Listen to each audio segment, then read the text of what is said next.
Dear learners, my today's topic for presentation is SQL, DDL and DML commands. Myself Neeti Patel from KJ Somaya Polytechnic, Mumbai, Maharashtra. So let us start with what is SQL. SQL stands for a structured query language. It is a computer language for storing, retrieving and manipulating the data which is stored in a relational database. A relational database is nothing but a database where the data is stored in a form of tables consisting of rows and columns.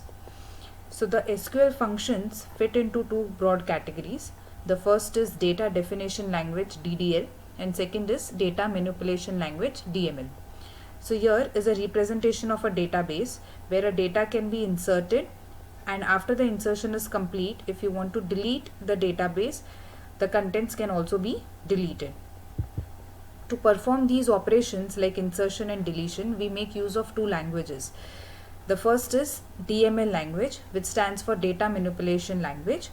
It is used to store, modify, retrieve, delete and update the data in the database. And to perform all these operations, we make use of SQL statements. So those statements are select, insert, update and delete. So let us look into these commands. The first DML command is insert command. It is used to insert a new data in the table. Second is a update. If I want to change any particular existing data, we make use of a update command.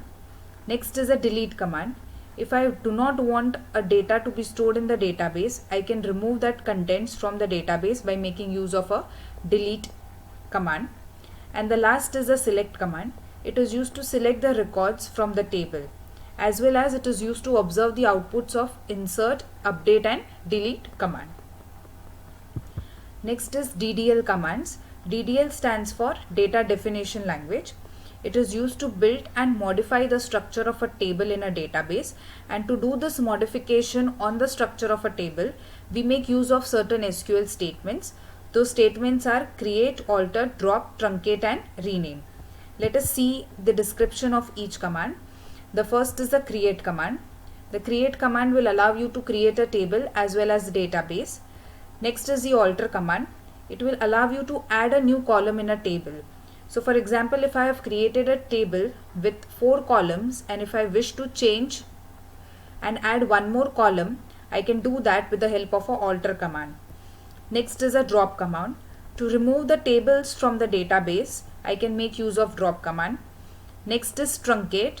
To delete any data from a table, including the white spaces, I make use of truncate. So the difference between drop and truncate is, in drop the white spaces are not removed, whereas if I make use of truncate, the white spaces are also removed. The last is a rename command. So if I wish to change the name of a table or a database, I can do both by making use of a rename command. So we have seen two things, two languages supported by SQL, the data definition language and the data manipulation language, and we have also seen the respective commands to perform various operations by using these two languages. Thank you.